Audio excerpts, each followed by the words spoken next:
111. Please welcome to the stage, Bigger Than You.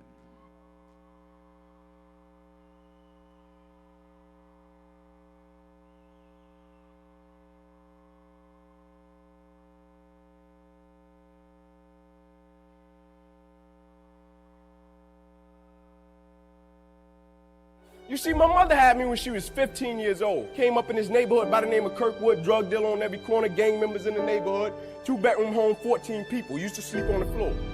And I came up with this dream pretty quick. I said, man, I want to go to the NFL, so we got to work for this thing. So the thing we're going to do, every night we're going to race light pole to light pole with no shoes. One night, a coach came down the street. He signed me and my cousins up for organized sports. The thing was, after practice, everybody would leave to go home, and I always had to sit on the bench and wait on my mother because she worked at Wendy's.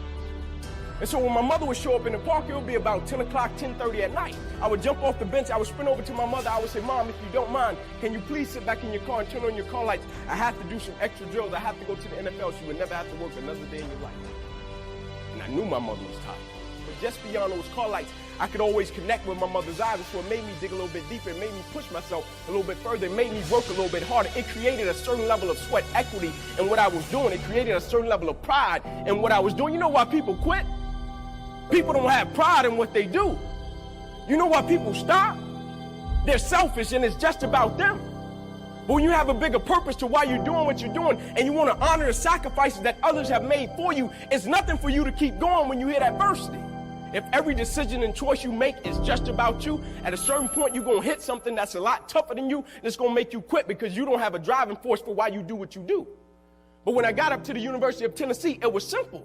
It was simple for me to give everything I had.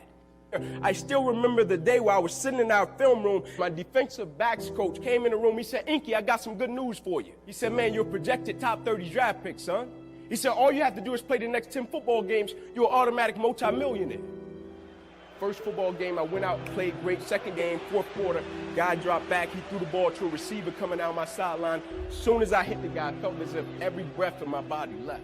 When my eyes opened, I'll never forget, my teammates ran over. They said, Ink, get up, let's go. I said, I can't. When I opened my eyes from recovery, the same doctor was over me. He said, the good news is we saved your life. He said, the bad news is, Ink, you probably can never play the game of football again in your life.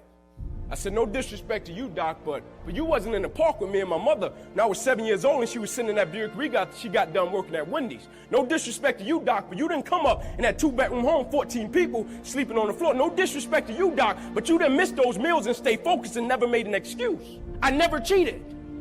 One of the greatest pieces of advice that my mother gave me was this: son, whenever you start, you make sure you finish it.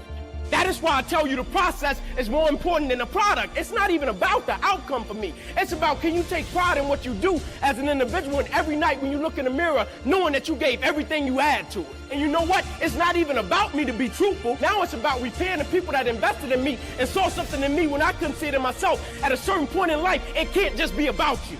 And the moment that we understand that, and every day we wake up, we understand that life is a blessing and life is a gift. And if you were to check out today, how would you want to be remembered? It's bigger than you.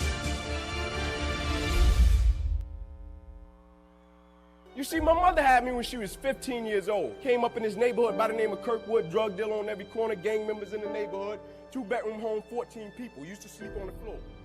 And I came up with this dream pretty quick. I said, man, I want to go.